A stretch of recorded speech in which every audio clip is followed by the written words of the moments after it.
Welcome to an all-new episode of the Work Shoot Wrestling Podcast. This is Corey Richard, joined as always by Jason Brooks. Jason, another interesting week in wrestling. We have a new WWE champion. Some said the weakest in at least a decade. AEW is a week away from their first pay-per-view of the quarter, of the year. Moxley Kenta is tomorrow. Hiromu Takahashi is out for possibly 6 months to a year. A lot of stuff is going on. EC3 is signed with ROH.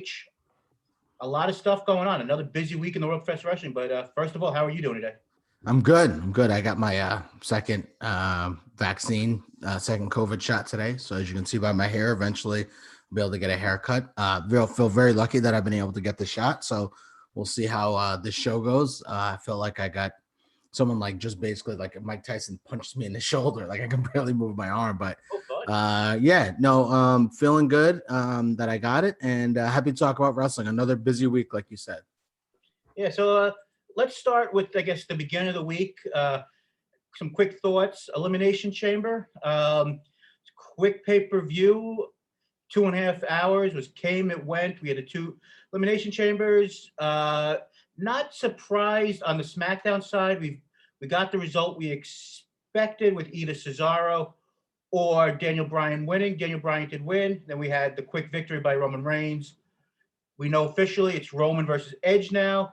But the big surprise happened on the other half of, as you would say, as a bracket, where McIntyre, kept the title, but afterwards, the Miz cashed in. Money in the Bank stipulation is done for this year. We had Bobby Lashley on Monday night go and start that feud. What was your quick thoughts on, I guess, some of the stuff happened on that night? So, I think I said this to you, and I did say this on Twitter at Work Shoot Pod. We're also on Instagram at Work Shoot Pod. Same Instagram, same Twitter. After watching TakeOver the week before, I struggled with the Elimination Chamber. I knew, the matches were fine. They weren't like, oh my God, these are bad matches. But I just wasn't into it. It felt like it was missing something for me. And so the show was fine, but it was missing something. That's something in my eye. But the idea that Miz is the fucking WWE champion is so ridiculous. This man hasn't won he's not winning handicap matches. He's been made to look like a complete jobber. And now he's the champion. He's got to be one of the weakest champions we've had. Maybe, I don't want to say of all time, but maybe of all time.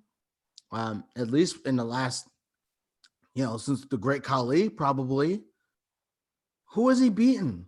Why is he and we knew it was going to come to this. WWE loves doing this thing where the guy loses 18 million times and make him weak and then he becomes champion. Like, that booking never makes sense to me. And so, yeah, I just think it was ridiculous. So I thought overall the show was fine. I think the idea of Miz being champion is absurd. Now, does it cushion the blow at all, the fact that we know, unless something crazy happens, this is more than likely either he's going to be champion for a week or he's going to be champion basically for 3 weeks? And he's basically. How do we know that? We don't know. We don't know that for sure. We think that, but we don't know that for sure. They could do anything. WWE could do anything. They love Miz. They could do a triple threat.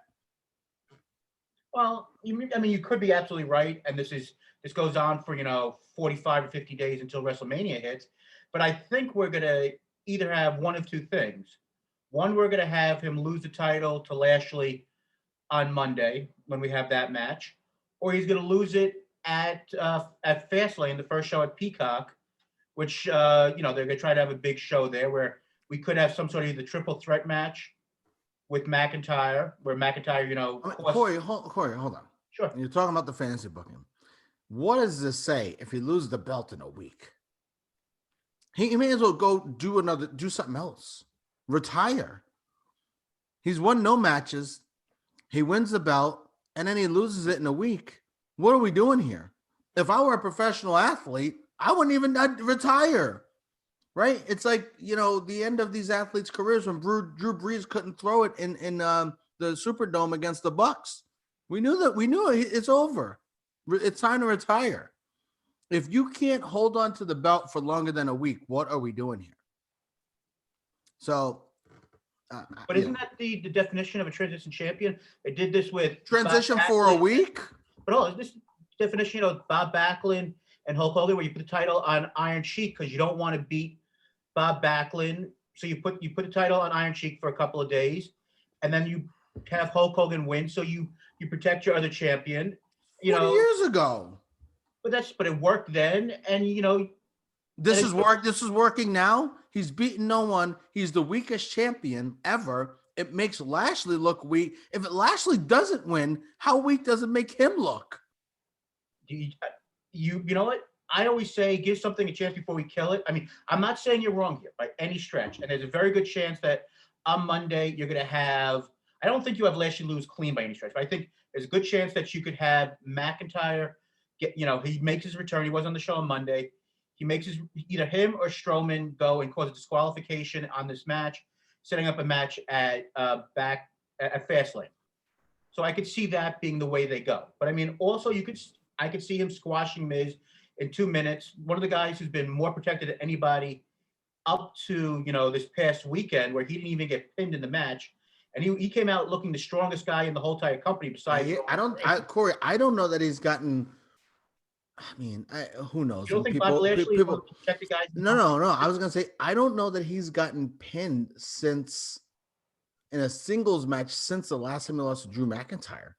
Exactly. So I think it's been I think him, Roman Reigns, and Drew are probably the 3 most protected guys. So I hear what you're saying, but I don't know. I know they're circumventing. They got 3 hours. They want to do something with the Miz. Here's my thing. When we didn't do Monday morning quarterback, we were saying this shit on 3rd and 4. When it was 3rd down, we were saying this shit. Make him look stronger. Make him look stronger. You're going to give him the title. Have him beat someone. Don't have him look like a complete jobber the whole time.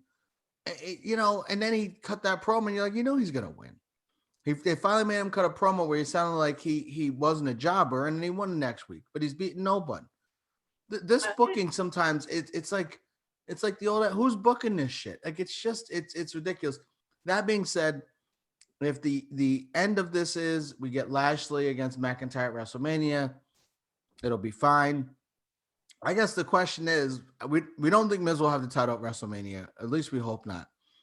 Do we see some triple threat with Strowman? I don't want to see that. I think Strowman he had the title when they needed someone to have the title. I thought he was not a very good champion. I'm also not a huge fan of his. I think he's a great big man and beat people up, but I just don't think he should be maybe chasing the championship, but never be the champion. Kind of like some of those guys in the 80s, the King Kong Bundys of the world, Big John Studs. But does he get it? Does he find himself in some type of triple threat match at WrestleMania? I know. Go ahead.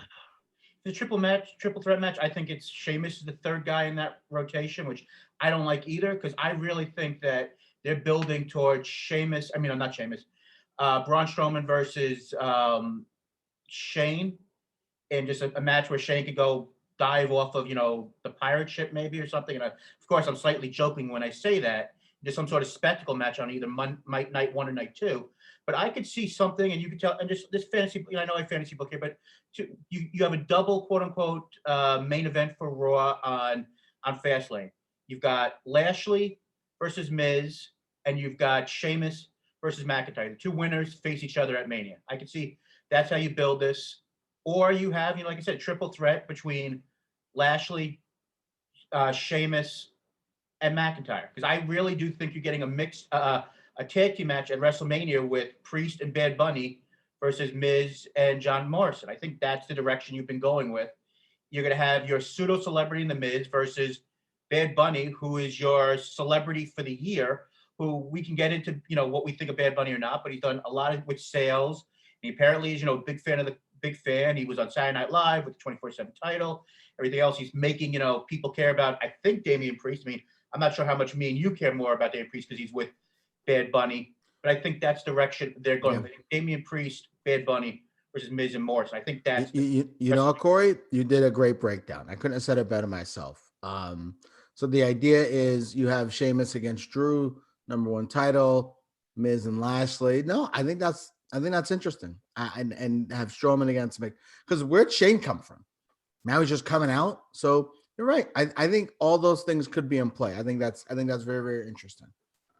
And before I forget, I wanted to mention at the beginning of the show, for all of our buddies in the our life groups, this past Monday there was a special episode of The Step Back with Jacob Anthony Moses joined us in the chat. They had former NBA great Kenny Anderson on. Everyone should check that out on the life group YouTube page and also on the podcast feed. Very good interview. Everyone should definitely check that out. Before we move on, Jay, otherwise, I thought the show itself, thought it was a decent show. I didn't think it was a great show. I thought that nothing was terrible. I thought they did, if you wanted to put the title on Riddle, I thought they did it the right way by having, him pin John Morrison and having him and Morrison having, a mini feud for 3 weeks. But he's another guy, Riddle. He's lost like 8 times to Lashley. Yeah. So now we give him the title again. What is the booking is bizarre. Terrible. But it is. I'm glad Riddle won a title. I think it'll be good for him. And I think he'll be a good champion too. He'll be a work rate champion, have long matches against guys and be able to help put them over. And I think you'll really see him shine. I agree. Like I said, last thing on the event itself, I would like to just get your quick opinion because I didn't think it was the best way to do it, but I felt it was, I guess, you do what you got to do in the situation. I didn't love the way that, especially when you find out the Miz was the title at the end of the night, that you set up the Roman Reigns Edge thing there. Especially where it ends where if you're Edge, I'm gonna face the Miz because he's the easiest target. You wait till it kind of made a little no sense when for weeks you're saying I'm gonna wait until the end of the Elimination Chamber to find out who I'm facing. And all of a sudden it's like, all right, I'm spearing him and I'm facing him, not even waiting for Drew McIntyre, who might lose the title. It was a little silly by Edge. Yeah, but then it makes sense because he's talking about being the ultimate opportunist, and then he's going against an actual guy. But then there's the idea that Edge, who's a babyface, could spin it, unlike the whole Moxley Omega thing, where Edge can spin it and say, "Hey, I wanted to go against the best. I want to beat the best. Right. It's been taking me 10 years to come back. I won the Royal Rumble. This is the best guy in pro wrestling, whatever, quote unquote. This is the best guy in pro wrestling. I want to take on the best, and he's the best." So, that's an easy way kind of get around that, I think. Yeah. Only other thing, I guess, a Monday Night Raw of any interest before we move on to much more interesting things. We found officially that Rhea Ripley will be joining the Raw brand coming soon. I will be the first one to say I was wrong. She did not debut on Sunday in Elimination Chamber. Neither did Asuka having a match. Asuka still hasn't defended the title, in quite a long time. It'll be interesting where they go with Asuka going into WrestleMania. That'll be something we'll discuss on the weeks to come. But overall, good show. It'll be interesting to see what they do going forward with some of these matchups, which we'll talk about in the weeks to come. Yeah, I agree. Maybe Asuka against Ripley. The only thing that was funny of note, Mick Foley was on Twitter and he basically begged the WWE, like, don't fuck it up with her. Like, please, you basically can't mess it up with her. Please don't mess it up with her. Like you've messed it up with so many of the other NXT wrestlers. So hopefully they don't mess it up with Rhea Ripley. Who knows? Somehow I feel like they'll figure it out. I feel bad that she's going to Raw, but we'll see what happens. And it looks like they've dropped the whole Lacey storyline. Thank God. She's pregnant. Of course they dropped it. All right, let's move on to the next thing. I don't want to talk about Lacey Evans. I was just saying they dropped it. So Paul Wight, the former Big Show contract expired with WWE. Much like earlier in the year, Sting's contract expired. His Legends deal expired with WWE. And once again, a WWE, you want to say cast-off or legend, is now with AEW.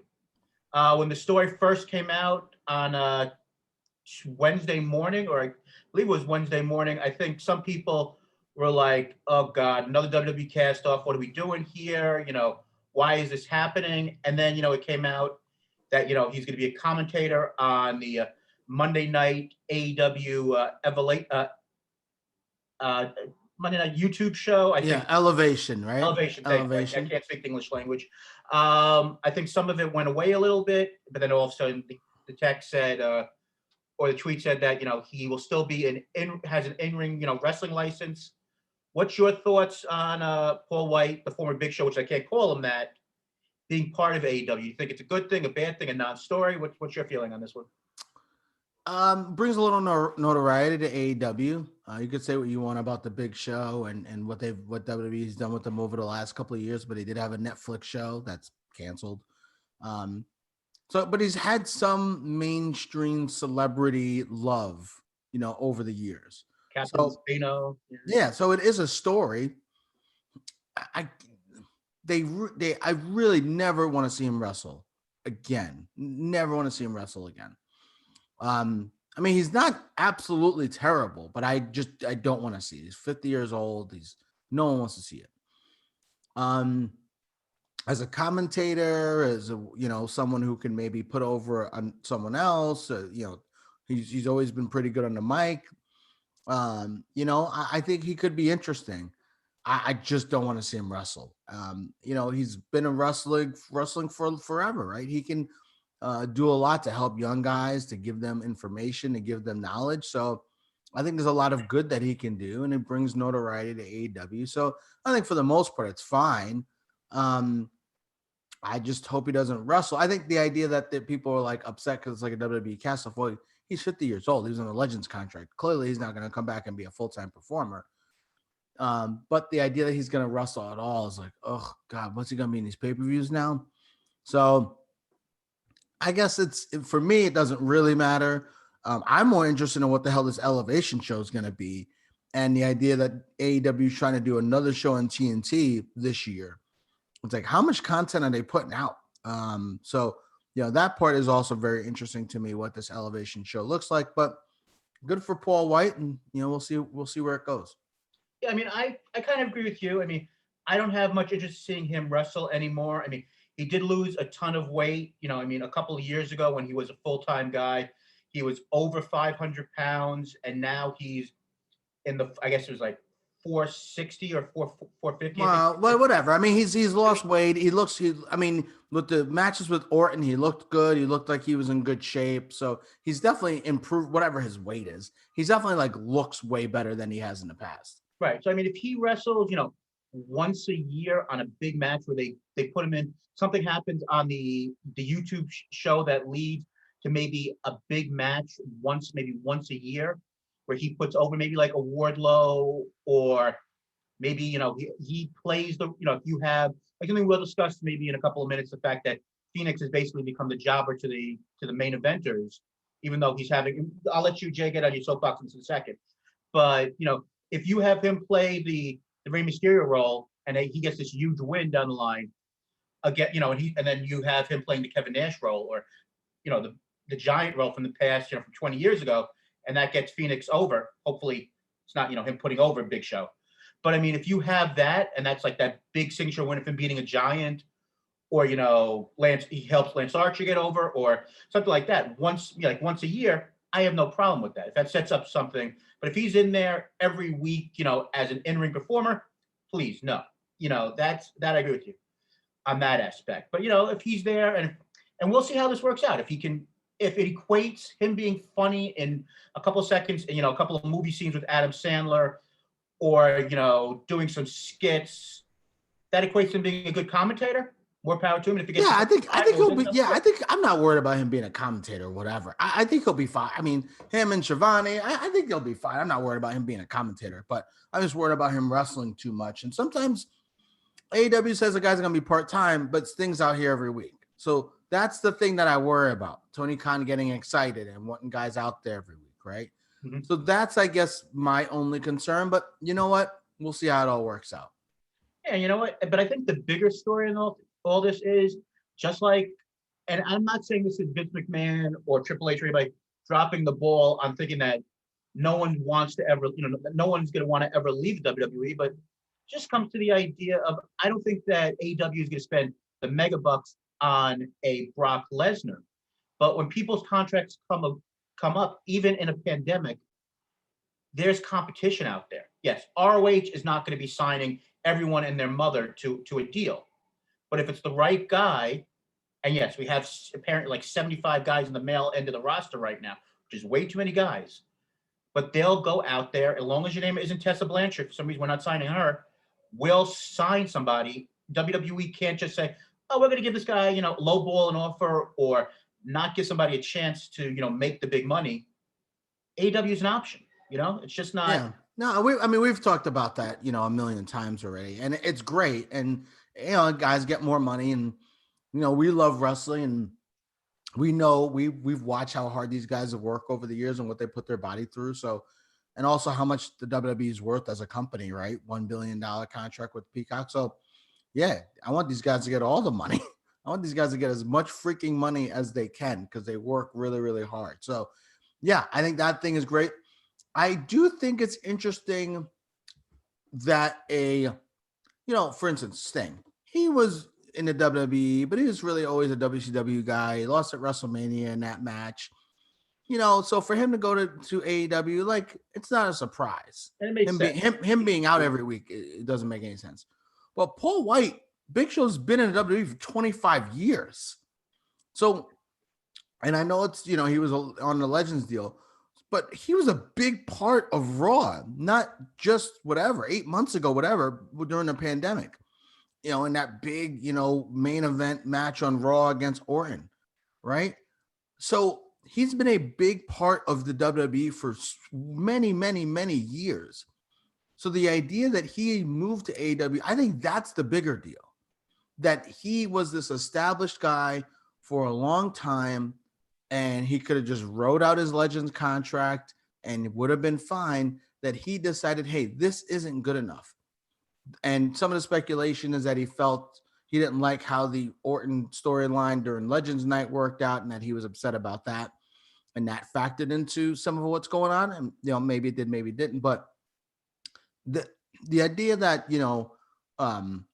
Matt Cardona leaves, or the idea that Rusev leaves after being there for a few years is one thing.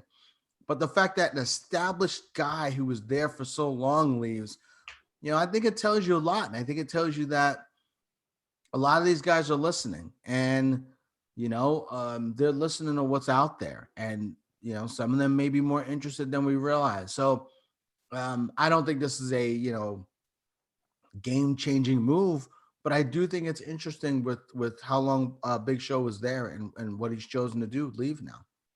Yeah, I agree. And I guess the last point on this, what you brought up with the extra programming, I do think it's interesting that over the last couple of weeks, we've had the women's eliminator tournament on the YouTube. The first week of just the Japanese side did 302,000 so far, and I guess in a week and a half has done over 300,000 the last count.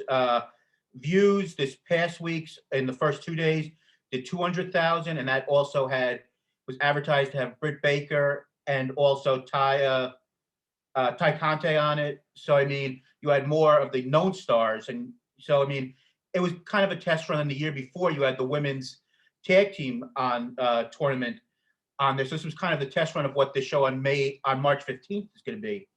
But there's an audience. You had people watch on YouTube for Power. You have people watch MLW every week. Not mostly at those type of numbers, but there is interest in more programming. And as long as it's not 3 hours of Impact, and if TNT does another night, an hour. One of the things we always complain about is, like, with the women's division, is only like one match a night. If you have that extra content, and if there is an extra hour of 1 hour, we don't know what that show is going to be. We don't know if it's going to be an all-women show, or if it's going to be a tag team show, or what type of show it's going to be. But if you have all these people on your roster, you have more time to develop and give them a time to shine. Because one of the major problems, and Jay, you may disagree with me, is I think one of the reasons why a guy, and we can get this discussion about Phoenix like right now, one of the major reasons why a guy like Phoenix is in your main event, but not winning these matches and being quote unquote, like you say, jobber to the main eventers, it's because you can't put everybody over at the same time. And right now, your booking team is putting over the guys in year one who weren't, being put over at the level that they need to be, the Bucks and Kenny Omega, because year one was putting over certain other guys. Year two is putting over the guys who they felt need to now be put over because year one was developing certain guys. Year two is putting over your main event players. And if you Well, have I think they did that their first year too. I mean, Jericho was champion, Moxley was champion, Omega and Page were tag team champions. Yeah, They weren't just singles guys, and Yeah, but Jericho's a main event star, and he was champion. Moxley was a main event star, he's champion. So I don't know if I totally agree with that, but I think one thing you can do with whatever these extra shows are going to be, first of all, don't just have matches. Do stories, do profiles, have guys talk, have guys develop a personality. If they do these different shows, give someone like Corey and I a reason to want to watch this show, right? One of the reasons why the women's title tournament did well is because it's for the freaking title, right? If it were just a bunch of random matches, maybe not as interesting. So I think this is a time where because also with these YouTube numbers, it's also funny because they don't tell you how long someone watched for. If someone clicked on it and then clicked off on it, that's still a view, right? So those numbers can be kind of hit or miss, but it'll be very interesting to see, how this goes and what this is going to be. And the other thing you can say, clearly AEW and TNT's relationship is really, really good. Shaq's going to be on here. The TNT title. So clearly things with TNT are good. And I think that's one of the more important things here too. So let's see what this is going to be. I think they can have it be some level of NXT. This is where, and I know Anna Jay is hurt, unfortunately, she's going to be gone for a while, but this is where Anna Jay needs to be on. She needs to be on a show where she's developing her character, learning to get better in the ring. She shouldn't be on Dynamite. Ty Conti should be on Dynamite. Nyla Rose, Britt Baker.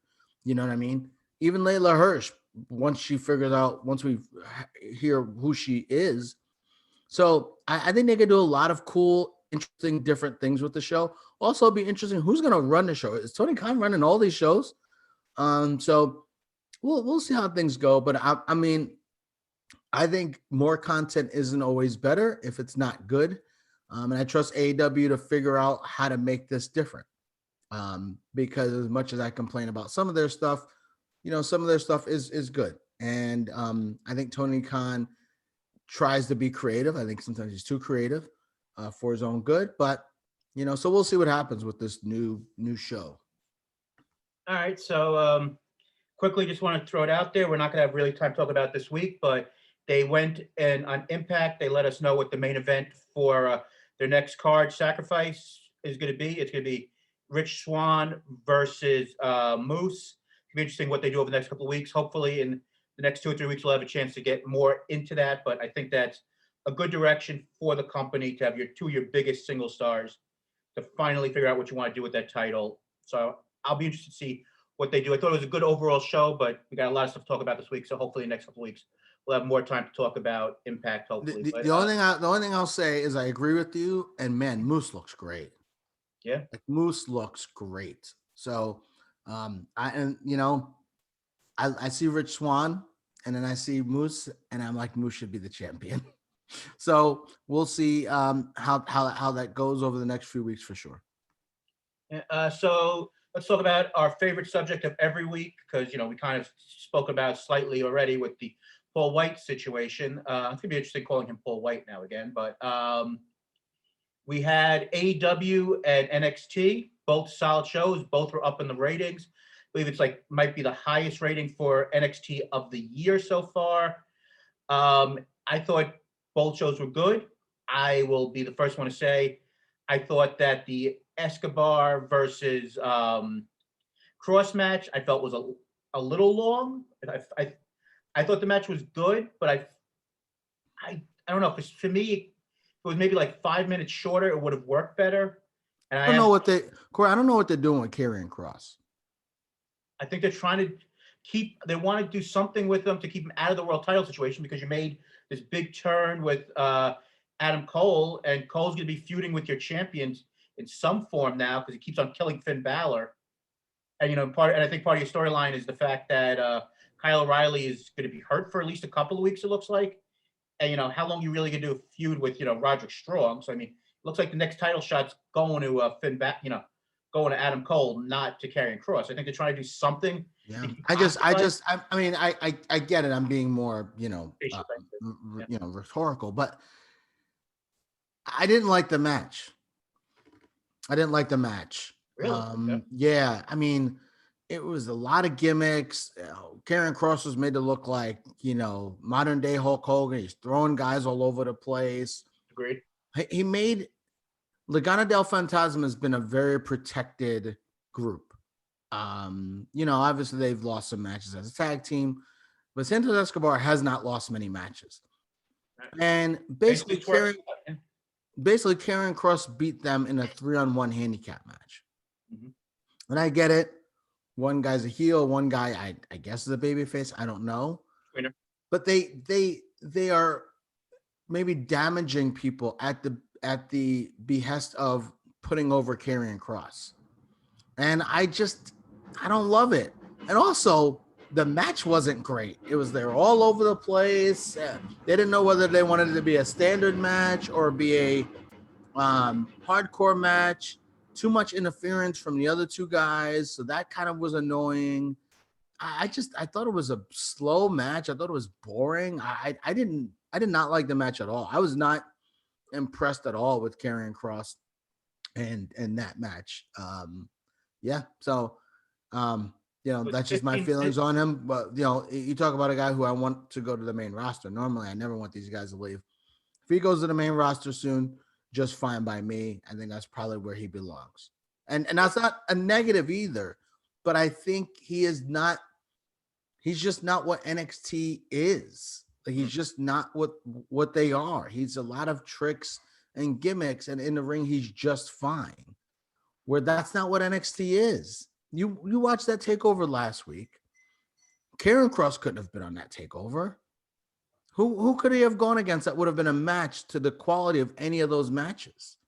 So, I mean, I don't think Karrion Kross is a bum by any means, but I just don't think he's at the level of where a lot of those other guys are in ring. And when he's put in that situation to have longer matches, it shows. Yes, I see your point there. I mean, I think he's one of those guys who's a character more than a wrestler right now. And not saying he's not a good wrestler, just doesn't fit the product he's on. And you're right, he would be a much better fit for the main roster. And I could even see him, being in NXT for another couple of weeks or months. I could see him coming up right after WrestleMania and never actually getting his rematch for the title. I could see them bringing him up, and just because there's all the other stories that they're trying to develop right now. Sorry, yeah, I thought you were going to keep going. Yeah, I agree. And we'll see what happens. And like I said, it was a 15-minute match. If it was 10, I think it would have been a lot better. Other things on the program that I liked, I was a big fan of the Cameron Grimes segments. Maybe it's the fact that it was go back to my childhood with the $1 Million Man segments, with the thing with the basketball and the little kid. I mean, I just think Cameron Grimes is coming into his own with this gimmick. I mean, he's a really good wrestler, and I think before this, he just really never had the right gimmick for him. And it'll be interesting to see where this goes. Maybe we get a $1 Million Man, or maybe a Virgil cameo. I know that Virgil's been doing a lot of stuff, at least last year, with AEW. So you wonder if he'll be welcome back or not. Yeah. Yeah. So my Cameron Grimes thing is, how I feel about him. I think he's okay. Mm-hmm. I think he's good in the ring. I think, he's okay. He was great with the $1 Million Man stuff. It was great. And that woman, who I'm sure she's an NXT trainee, she looks a little bit like Jade Cargill. When she stood up, she probably was like, she looks like she was an ex-basketball player or something. She was former WNBA player. There you go. When she stood up and he looked at her, he was like, oh shit. So I think he's been great, and he's got his suit on, but with no shirt on. So he's got. I think he's been Corey. He's been fantastic. He's been fantastic. That music video was gold. I and like going back to Raw, going to Impact. When you do comedy, that's what you want it to look like. Right. You're kind of, it's kind of a parody on wrestling. You're not trying to just be funny. You're kind of parodying wrestling itself, how silly wrestling can be. And that's when to me this stuff is at its funniest.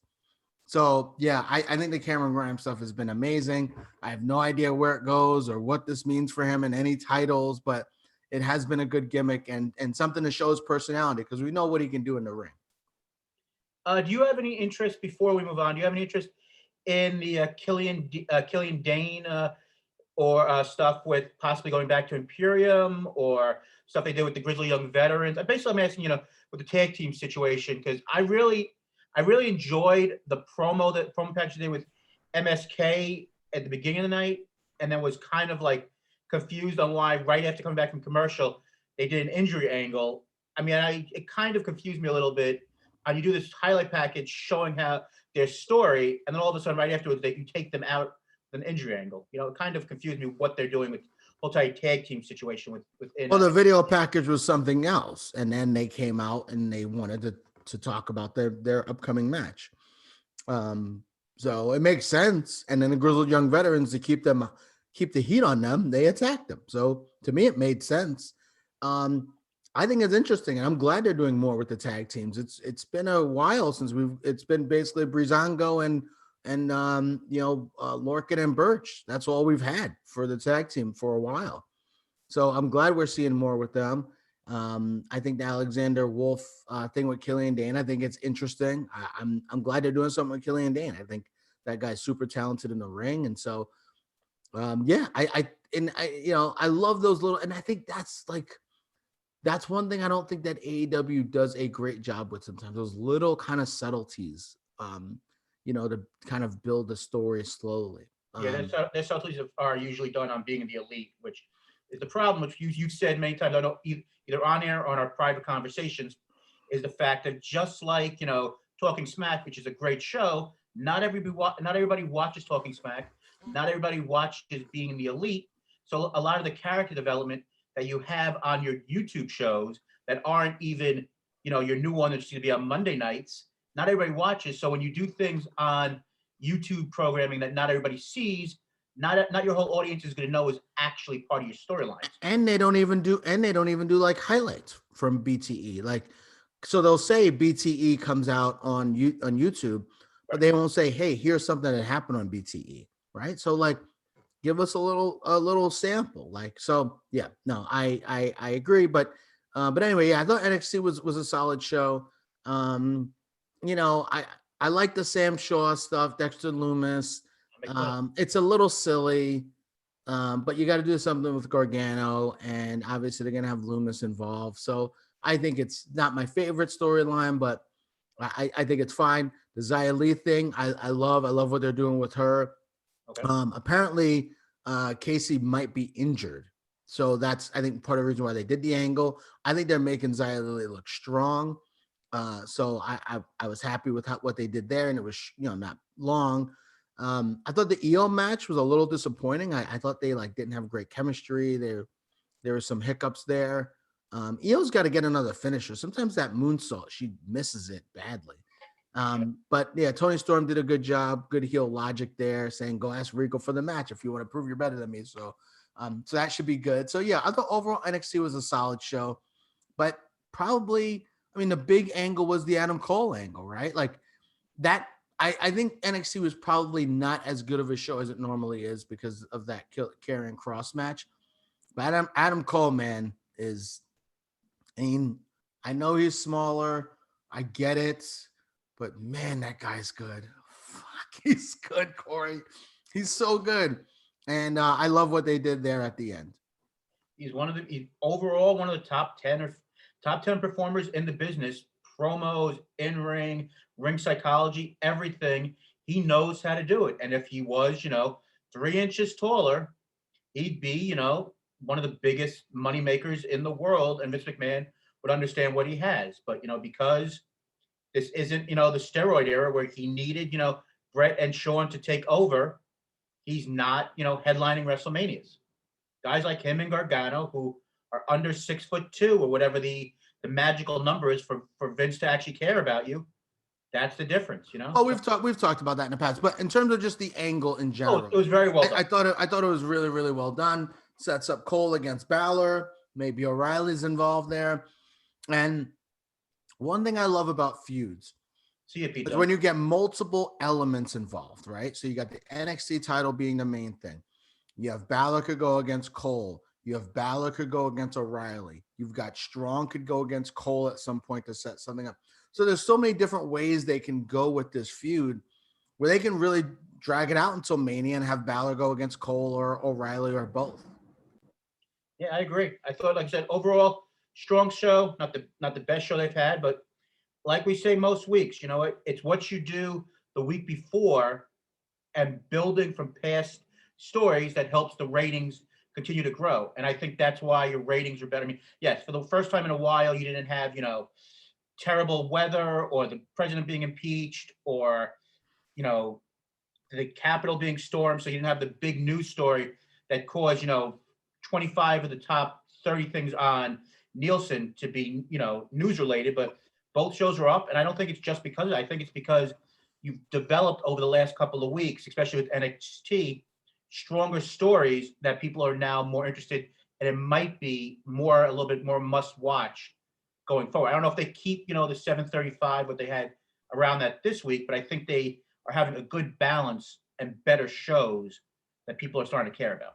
Before we move, Before we get into AEW, would you be, I don't want to say concerned. Last week, 2 weeks ago, AEW and NXT were within 25,000 of each other. Mm-hmm. And then this week, AEW was like maybe 100,000 better, but NXT actually did better in the ratings. So did AEW. And NXT's number we know has been bad. They have older people who watch their show. Sure. Older people generally watch the news. Excuse me. The news has been doing a lot better. Mm-hmm. Would you be concerned that AEW has not gone up more consistently? You know what I mean? Mm-hmm. Or is it that, this is their numbers? I mean, this Shaq thing is going to be very interesting, and Paul Wight, they're building that up as a big show. Does that get to 1 million? Do they get to that million person watching the show? 1 million people watching the show? I don't know. I think it's interesting. Okay. I don't think that's, for me personally, I wouldn't find that super concerning because I think the numbers they're doing right now without crowds and without touring, I think they're not good numbers, but I think they're sustainable, numbers right now because of the fact that you don't have the true crowd interaction of, 1,000 people or 1,500 people in, Daly's Place every week or every other week, and being able to do, decent storytelling and still being able to keep an audience when you don't have, world-altering events, I think is solid. I mean, if this is what you have once you're touring again and once the vaccine gets to more and more people and people feel more comfortable going out and going to, live events, and if they go to, if the September, I think it is now, or July event for like in Newark, New Jersey, which cross fingers, things get better enough, maybe I can go to that event. I don't know if I'll feel comfortable by then, going on rambling on here, so I'll stop. But the idea is if you're doing 800,000 or possibly 9, once crowds are going back and you have that live audience again, I think that was part of the reason why AEW and NXT were doing better numbers, was because it felt like a big event. Yes, big event of having big name people like Moxley and Omega and the Bucks and Jericho. But I think it also feels like a big event idea. And our buddy Brian Drake from, has said many times where, especially in the beginning of the pandemic era, watching wrestling in an empty building, it doesn't feel like wrestling. It just feels like, a stage performance. And I think, having some people there helps it. But if you're doing these numbers when there's actual people there and there's a real sense of something really matters, then you should be concerned. But if you can keep these numbers around this pace when there's not major news stories going on, I think you should be okay. All right. Good breakdown. We don't want the show to be an hour and a half, so let's keep rolling here. Now with AEW, some stuff on the show I like, some stuff on the show I didn't like. So Corey, we'll start with you. What were your thoughts on AEW as a whole? What are some of the things you liked? What are some of the things maybe you didn't like? Apparently, like Kenny Omega's building his own fence and his own barbed wire exploding death match thing. Like a bomb, apparently. Yeah, so I don't know what the hell he's building. But and by the way, put your mask on. When you're back to the hammer thing, you gotta put your mask on. What's he doing? But anyway, what were your thoughts on Dynamite? I talked to Shotzi, when he's building something like that. Yeah, absolutely. But I like the show overall. I mean, I thought all the right people most likely won besides your main event, but I thought the main event, actually the last two matches, I think the wrong people won, but I thought both matches were really good. So, I mean, when something's really good, I kind of can look the other way slightly because, I mean, I thought both of your big money matches delivered. I thought Lance Archer and Phoenix was really, really good. And every minute of that 17 and a half minutes really worked. I would have loved to have seen Phoenix, win the match, but I think right now they're trying to do something with Lance Archer.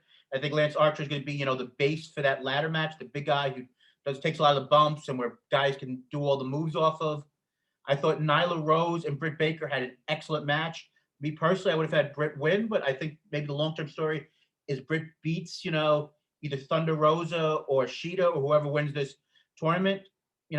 Maybe having Thunder Rosa gets the big win in the long run, and then she still can't beat, Britt at the end.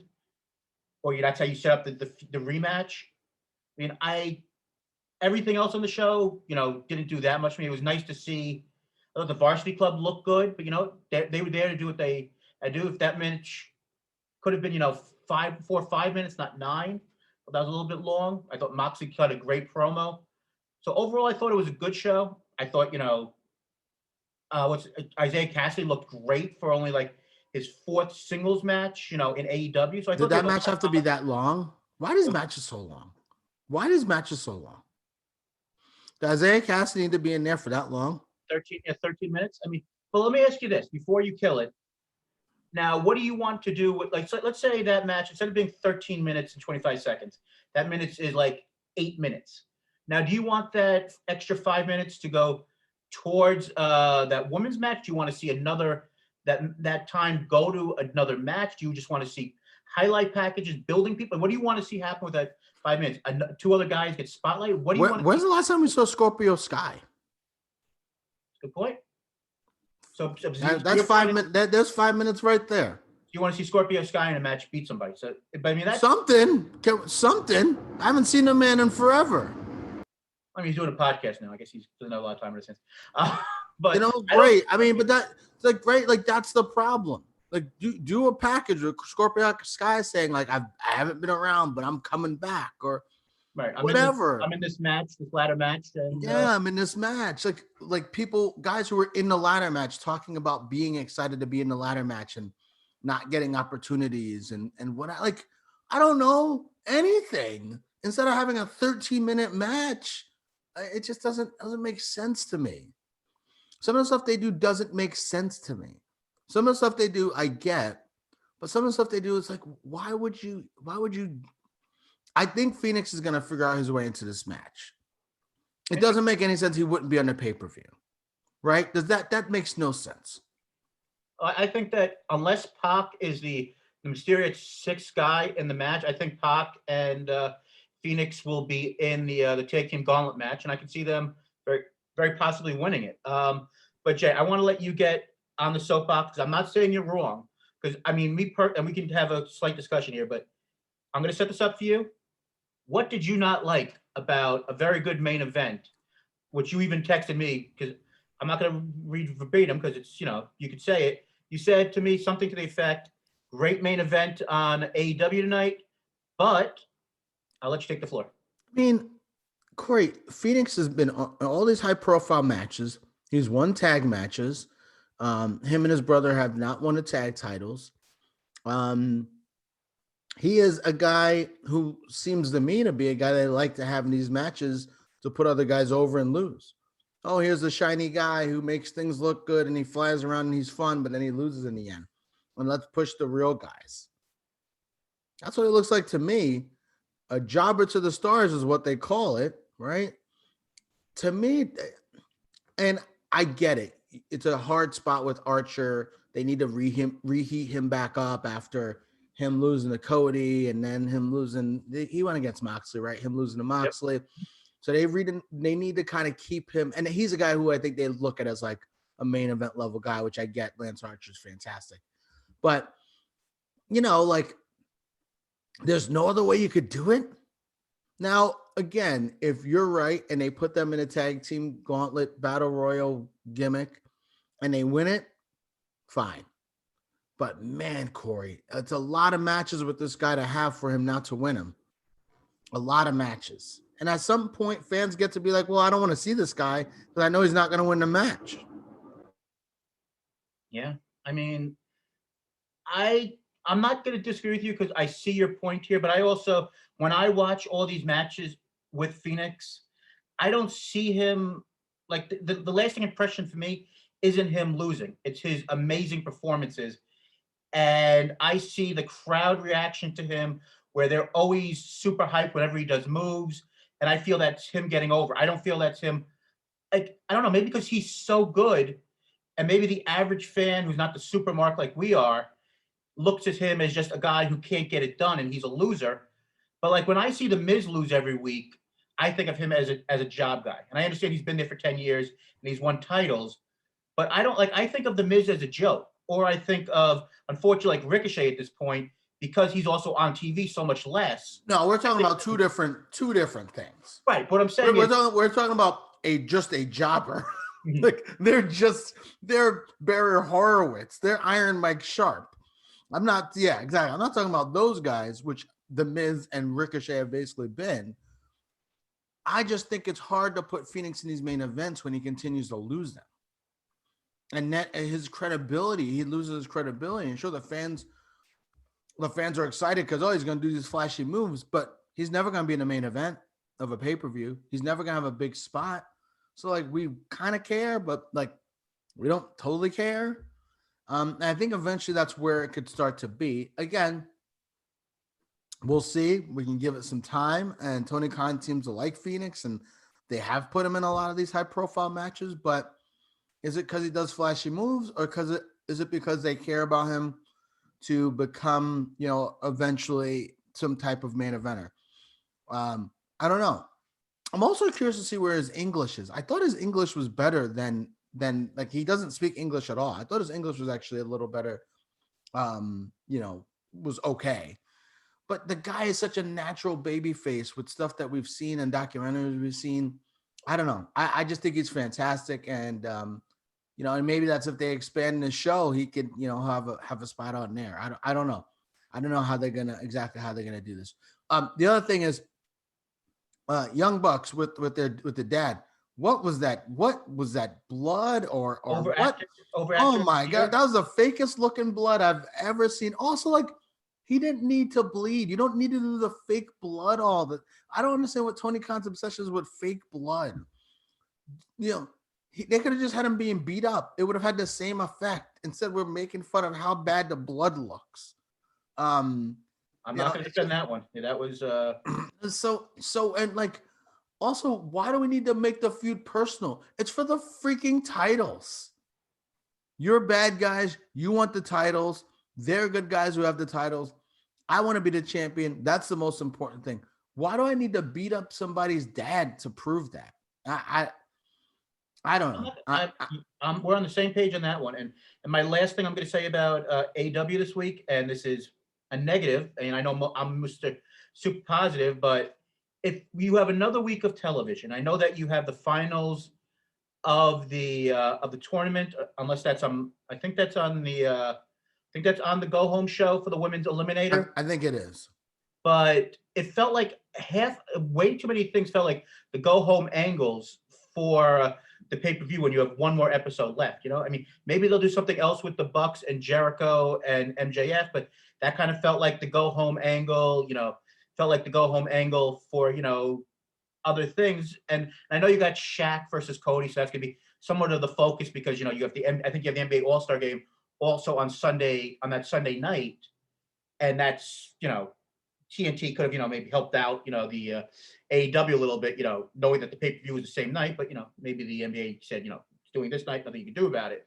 But I just felt like so much stuff kind of felt like, can we save something for next week? And I'm sure there'll be things to do. I mean, same thing. You had the big angle of Sting actually being physical for the first time. And I know he was physical last week, but actually doing the Stinger splash and stuff where you saw Sting have the offense and you thought you might have done that, 3 days before the pay-per-view, not a week before, it kind of felt like they were doing a lot of stuff, not on the go-home show. I think part of it is, I mean, the All-Star game is the exact same time as the pay-per-view. Yeah. But I think one of the issues, Corey, is they have too much shit going on. They have way too much stuff going on. They're building the Shaq thing, which would have been on the pay-per-view. So they're building a pay-per-view type match on their show. Then they're also having to build all these pay-per-view matches. Then they're also building Sammy leaving Inner Circle. Like they have so much. Then they were building Kenta. They're building up a match on their show that was not going to be on their show at any point. And that's not a bad thing. But you've got the Forbidden Door. They have so many balls in the air that it's hard sometimes to keep up. And then this is what happens. Things get shortchanged. So it's not always a bad thing necessarily, but I think we've talked about AEW before, just doing too much. So but again, I loved Kenta being on the show. So, I can't really fault him for that. But man, they got the matches are too long. That's the biggest problem. That is something that would be able to help them cut down on stuff a little bit better. Sure. But this is for better or worse what AEW is. So we're going to continue to have these busy shows and busy events, and we'll see how it works out in the end for them. Sure. All right. So let's move on. New Japan Pro Wrestling has a big weekend. AEW has, in its own way, been building for tomorrow night on New Japan World. Moxley versus Kenta. Match was taped a while back, so we know that it's going to happen. It's not like somebody could last minute say, I'm not doing it.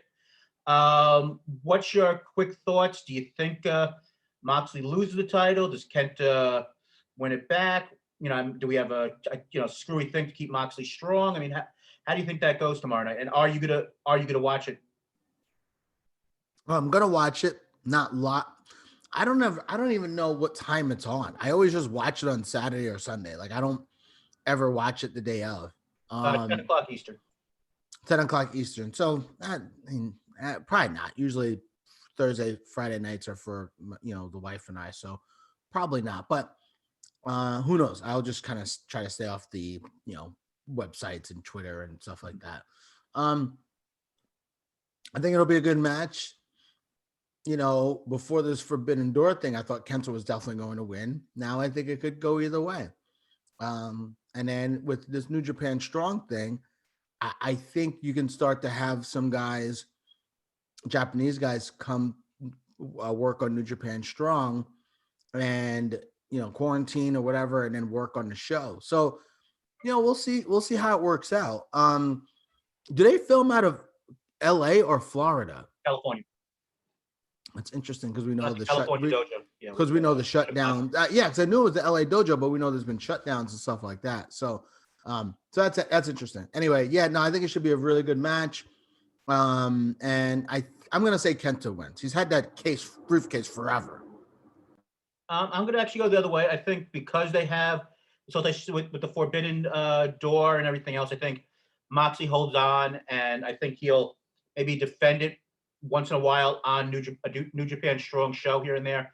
And when they finally are able to have more travel, they'll maybe drop the title to somebody maybe at the Dome if they can figure it out by them. But I think that with everything going on, I think Moxley is the bigger name that helps with any sort of U.S. expansion, that I think they would still want him to be a face of the U.S. side of the brand, even though Kenta is an internationally known name. Moxley still has John Moxley, Dean Yeah. Ambrose, Yeah. No, you make a very good point.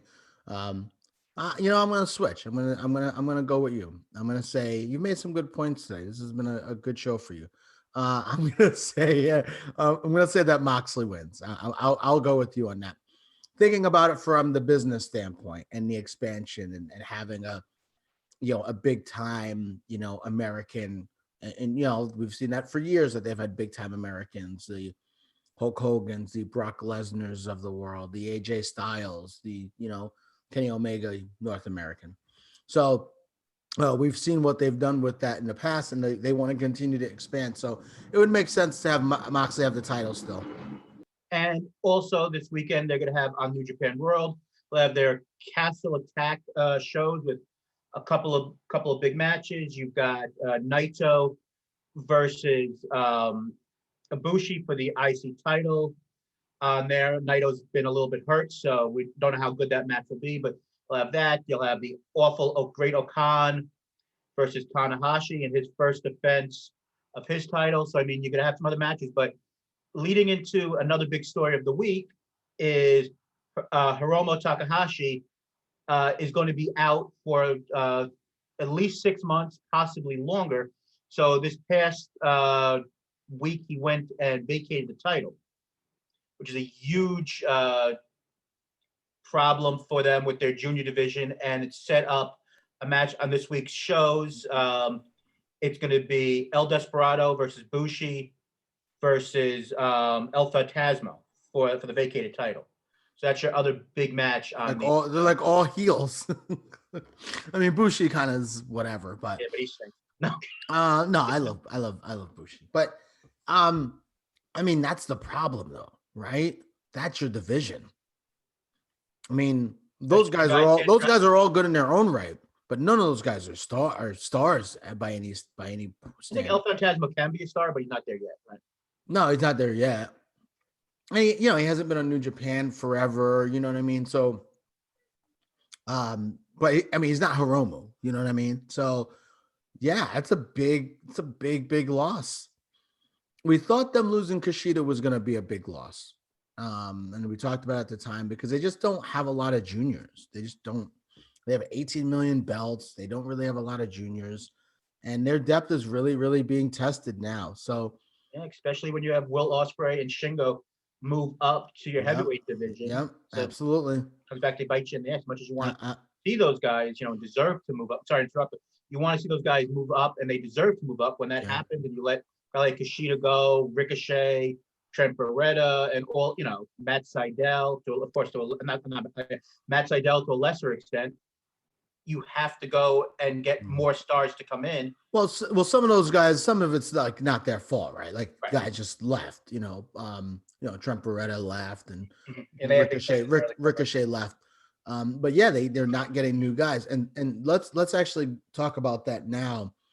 Speaking of possibly new people in New Japan, Marty Scurll was at the New Japan Strong tapings. I believe he had a hand in something that happened. I don't know if he was in a match or an angle. Possibly with Rocky Romero, depending on what reports you believe. Yeah, well, whatever. I mean, so we'll see. But hopefully he did something.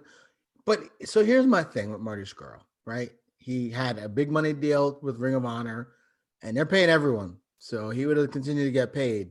And, he had whatever happened with him and a girl. We talked about that a few weeks ago, right? 16 years he lost his job. So should he have the opportunity to get another job? I talked with my buddies about this with what happened with the Bachelor with Chris Harrison saying some stuff that wasn't great. Gina Carano getting fired over some ridiculous comments she made. And it's like one of those things like, does this now obviously Marty Scurll's thing is disgusting from what we've heard, right? Mm-hmm. But he also didn't go to jail for it. He did not get arrested for it. It doesn't mean it didn't happen. So I want to make that very clear too. And he said it did. So, I mean, he admitted to it. But yeah. Well, he admitted he admitted he had sex with her. But if in England you can do that. It's that it wasn't completely. The woman said it wasn't consensual. That's the problem. So does he deserve to have to get a job again? I think that's hard. Like, look at what's happened with Velveteen Dream. Corey, does he have a better chance of winning the NXT title this year or being released? I mean, and that what happened with these things that came out with text messages, that's been his downfall. Absolutely, because he can't do the stuff they did before. Anyway, with Marty Scurll, I don't know. I don't know. I think at this point, I don't know. I don't know. I think going to New Japan's a really good idea for him, though. I think he joins the Empire with Will Ospreay's group. Sure. It gets him away. It gets him away from, the U.S. and the allegations here. It gives New Japan a junior star that they desperately need. So I think it's probably good for all parties involved. So where do you stand on the Marty Scurll thing? I think it's interesting. But I know you said join the Empire, but it's interesting because he wasn't a Bullet Club. So anyway, where do you see them going with him? See, that's really interesting because you have the Forbidden Door. You have the stuff with he won't be in that door. He won't be coming through that door. So leave that stuff. AEW is not bringing him in. Look, you said if they're not they're not bringing him in. That is nope. If they're not bringing Tessa Blanchard in, who has some allegation of being an asshole, there's no way they're gonna bring this guy who has allegations of being, a possible rapist. Like they're not. That's not happening. They're not bringing him in. So beyond the Forbidden Door thing, just what are your thoughts on the idea of him? Like he's going to Japan. He's staying there. I mean, I don't know I'm sure there are cases where I believe that, wrestlers should get, the quote unquote death penalty where they should most likely never work again because it's so heinous of an action. I'm not sure, if this is the Joey Ryan level, if everything with him is true, or the former guest of the program, David Starr, of the stuff that he was accused of doing, if it's at that level, Well, I mean, non-consensual sex is that is the level. That's the level. So it is absolutely reaching that level. Right. What I'm saying is, I don't know if certain things that, like you said, like Velveteen Dream, and you've got the Kid in the Way, Austin Theory. You got the accusations against Matt Riddle, Jordan Devlin. I mean, there's people in WWE who have been given a second chance and haven't even been fired. So depending on your star level, especially with the WWE, you're given a chance to survive. So I mean, I don't know if he should never be allowed to work again. I know that a lot of the buzz from the quote unquote smart fans in the US side have, once they found out about this, weren't happy about it. I mean, it's not their money, so it's New Japan's money. But I mean, everyone deserves a second chance, I mean, it's what he does with it. I mean, Sammy Guevara has been given a second chance on comments he's made, but that was only comments. It's a lot different, saying something and actually doing something. Way different. Way different. So yeah. I don't know if I would pay money to see him on a card. I don't know if I'd pay money to see him on a card to be the headliner. Am I gonna take a stance if some people are gonna say, if he's on a card, I'm not gonna support the company? I don't think I go that far, but I'm not gonna be sitting there running out to go and say, I'm gonna go, and if he's facing Okada on the headlining a show, I don't know if I'm gonna be running out and saying on the podcast, go watch this match, and I'm supporting him, but I'm not going to say I'm not going to support New Japan World for giving guy a second chance. Yeah. I'm not sure what the line is on there. Me neither. And I think that's what the interesting thing is. For you guys in the Wrestle Life group who may listen to us, you can put your thoughts in here. For anyone out there who's listening to us, you can leave a review for us on iTunes, Stitcher, Spotify. Let us know your thoughts. We also have our own Facebook group, Work Shoot Wrestling Podcast. You can leave your thoughts on there. I don't know. I think a lot of times people want things to be really black and white, like this Deshaun Watson thing, him leaving. People are like, it's this or it's that. It's like, life doesn't work that way. If you have a failed relationship, it's not because he cheated. It's probably like a lot of things that happened before the cheating, right? And when it comes to something like this, maybe he did it, maybe he didn't do it.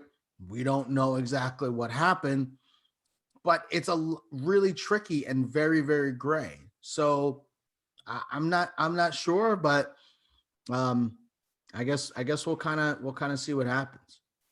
All right, is that it? Oh, we love going long. Just a couple. We love going long. Get it? Just a couple quick things with injuries, yada yada yada. EC3 signed with Ring of Honor. I think that's a very good signing for him and for Ring of Honor. Happy 72nd birthday to the greatest professional wrestler of all time, Nature Boy Ric Flair. Interesting storyline, whatever the hell they were doing with Charlotte on Monday. Anna Jay looks like she's Rhea Ripley. Could it be with? No, okay. Yeah, Anna Jay is going to be out for maybe a long time. So that's a bummer. And then, and we can you can touch on any of these that you want to talk about as we end the show. But and Josephus / the question mark passed away suddenly from a non-disclosed illness yesterday. The question mark was a guy in the NWA. He was really, really over with the fans. I thought he was great. I thought he was super goofy, and I thought that the storyline was great. With him and the oh my gosh, I can't even think of it. The guy from the WWE, Damian Sandow, yeah, the genius guy. But I mean, it's horrible tragedy. I mean, a horrible tragedy. Had another young child. It's like, gosh, man, like these guys passing away. We don't know why or what happened, but it doesn't sound like it was like, foul play or anything like that. Like, and obviously, his privacy is his privacy, and his family wants maybe to keep it private. But God, it's like so sad for a child to lose their dad, and so yeah, just one guy's birthday, and one guy unfortunately passed away. So the one thing, life is precious. So remember that, right? With everything going on with COVID, life is very, very precious. Absolutely. So just quickly, I guess I'll comment. EC3 signing with ROH. I think that's a good signing for Ring of Honor. They were supposed to have the feud with Jay Briscoe before the COVID situation at the end of the year. I believe it was Final Battle. He returned on this past week's TV. I know we haven't had a lot of time to talk about Ring of Honor over the last couple of weeks. I'll be honest, since the pay-per-view, I haven't actually kept up that much with Ring of Honor. And with a signing like EC3, I think it might bring me back to watching to see what he does. Because like we always say every week with NXT, there isn't always the star power. And I think EC3, even though he was used terribly in, the main roster for WWE, in NXT and Impact, he came across as a star.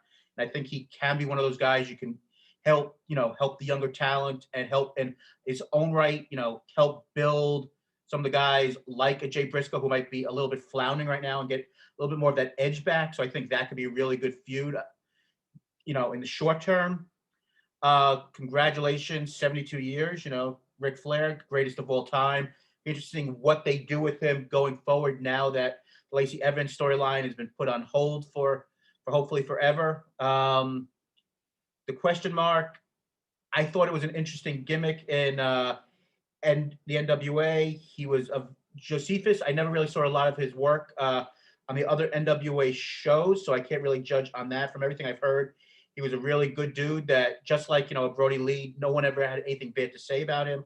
He had, fun fact, I guess, in the Brody Lee documentary on Viceland, he actually was one of the stand-ins when they, do the like the silhouettes and stuff for Bruiser Brody. Bruiser Brody. He was the he was the stand-in. He played, that's interesting. That makes sense. Similar body types. Right. So I mean, and we brought up before Hiromu, that's a big loss. Anna Jay, I think she's come a long way in in like the 2 years she's been in. She was on the AW podcast they do, and she's basically only been doing live TV wrestling since the pandemic happened. So I mean, she's come a long way in a very short period of time, and it'll be interesting to see how much she's still used on, the BTE with the skits with the Dark Order, what they do, because they had the storyline. If it gets dropped with her being the person who didn't want Adam Page to be part of it, if they continue that, if she's still doing that. I mean, I know that her and Tay Conte are going to be doing a Twitch Q&A every week, so at least she'll be involved during her time off. So it'll be interesting to see what they do with her. So I think it's really interesting to see how much she stays involved and what happens in her time off and with her recovery. So I think, because I do think she does have a bright future. But Jay, we covered a lot of interesting things this week. You already did the plug for us, but how about you let people know about some of the Life Group podcasts? And was found out that you're actually going to be on one of our marquee shows in the coming weeks. Yeah. So we've got Dong City with Henry and Vince on Mondays. I think that's the show I'm going to be on, correct? Yes. So talking about the thing I was making fun of, the baseball movies. So that should be fun. I really like not up on baseball movies. There's some baseball movies that you would think like, oh, you're a 41-year-old man, you've watched this baseball movie, and it's like, nope, I have not. So maybe I'll do a deep dive into baseball movies, because like, what else is there to do? You'll be on there on the week of March 8th. You'll be yes. to catch up. So I got some baseball movie watching to do. We've got the Audible with Matt and Randy, the football podcast, a lot going on with the NFL. Apparently Russell Wilson wants out of Seattle. Jesus. Wednesday we got the Step Back with Jacob and Leon. They had Kenny Anderson on, the former great net and Georgia Tech star. You've got us on Thursdays. We're Worked Shoot Wrestling Podcast. We are on iTunes, Stitcher, Spotify, wherever you get your podcasts, just look us up. And then Sunday, you got Total Bases with Felipe and Sean, another baseball podcast. So it's our fantasy podcast. More of a fantasy going. All right. So yeah, I mean, listen, shit, this is the time, right? The Athletic just came out with all their fantasy stuff. We got Saris's top 100 pitchers. I'm starting to look at some research. We got one to do in a couple of weeks. Yeah. I'm starting to make some futures bets, so I'm ready. So yeah, some exciting stuff with these podcasts. So the Life Group podcasts are all good guys, some fun podcasts, some good content. You guys can be involved by sending in comments during the show. So it's kind of a active listening, but you're not, this is WFAN, you're not calling. So, but you can still be very, very active in kind of how the show goes and things that happen. So please check those podcasts out. Thanks. And as always, we have our sister podcast, our comedy podcast. Jay, you know the name of that one? You don't know Jackie. You don't know Jackie. Jackie Andy, Jackie Rachel, Jackie Corey, the comedy podcast for the ages. And not Jackie Corey. But we just released this past Wednesday. We finished up our birthday-related podcast of people born in our year. We did the 1985, 1978 one for Jackie Andy, and for me, that was another interesting episode. This upcoming week, I believe we'll be doing the David Arquette episode, and more to come with those. But Jay, final topic of the week before we quickly get out of here. This coming Sunday, as a test for people to remember that AEW won't be on Saturdays for at least this upcoming pay-per-view, we're going to have a special, not on BR Live, but actually on BleacherReport.com, which I guess is their big site, which I'll be honest, I haven't been on Bleacher Report many times. I don't know if, Jay, if you've ever been on Bleacher Report, but I guess... A couple of times. Oh, by the way, quick note, I have watched Ring of Honor, and it's still been solid. So okay. Everyone keep watching Ring of Honor. They had a couple of kind of rough shows after Final Battle because, they never do the storylines right after the show. They've had some good shows. Bleacher Report, I think I'm confused with Bleacher Report because I know they do like fantasy stuff and they do like a bunch of different stuff. But anyway, whatever. Go ahead. So they're not on BR Live. They're on the Bleacher Report. What's the difference? Isn't BR Live Bleacher Report? No, I guess BR Live is their streaming site, and Bleacher Report, their actual website, is, I guess, the whole entire world goes on that website. I guess it's their their main website. And this is going to be, at least Tony Khan feels that this is going to be a much bigger platform. And Jay, I think you're going bigger to than YouTube. Well, I guess it might. I don't know if it'll go on. YouTube's a bigger platform than like anything. I don't know if it'll go on YouTube afterwards, but they're going to have a show on Sunday, which the main event's going to be Rio versus Thunder Rosa. For the winner will face Nyla Rose. You're going to have the finals of the Japanese side, Rio Mizunuku. Oh God, I can't pronounce that. And Yuko Sakazaki. Yes, let's go with those pronunciations. The Magical Girl. And then you're going to have a 6-woman tag for the Japanese side. 2 forums on here. Jay, what's your interest level in the special being, and like I said, I guess you answered the second part, being on Bleacher Report Live, I guess it means nothing to you. But what's your thoughts on this Sunday night special? And do you think people will actually watch? Because me personally, if they can figure out where it's on, they'll watch it. I don't really think they did a good enough job really telling people. Like, I know about it because I'm the marks of the marks. And Corey, I'm the marks of the marks. I did not even know that. They didn't do a good enough job on Wednesday's show telling you. And I know you have a pay-per-view where people are paying, $50 or however much it is. So you have to go and promote that. And you're also promoting Big Show coming in. And you're promoting Shaq. And Corey, this is the issue. They've much. got so much going on. They can't keep it all straight. Yeah. But like I said, do you think people are going to watch this? Is Rio versus Thunder Rosa a big enough match for people to go out of their way? We all say women's wrestling is not represented enough. We only have 1 match a week. This will be the 3rd straight week in a row where we have women's wrestling. And by watching this, you're going to know who's going to be wrestling on Monday, and all this other stuff. So, yeah, well, I'm talking about women's wrestling being represented on Dynamite, their flagship show, not some random show on Bleacher Report, BR Live, YouTube, or whatever. I mean, listen, it's a good card. I mean, this is probably the best women's card they could have. Rio against Thunder Rosa, and the other women that are wrestling. Yeah, it should be a good show.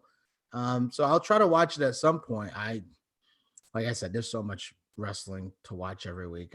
I'm kind of get lost in the sauce a little bit because we got New Japan Strong. So like, there's just a lot going on. So hopefully I'll watch it. You're gonna have to text me to remind me, like, don't forget to watch this show on randombleacherreport.com. So we'll see. But I'm sure it'll be a good show. So if you can check it out, and if you remember what website it's on, and this is the problem, like, Corey, we have so many streaming services, right?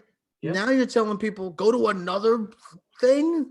It's like, good gosh, man. But number one you must buy starting March 4th, Paramount Plus. Just saying. I don't know why I would say that. I canceled my WWE network.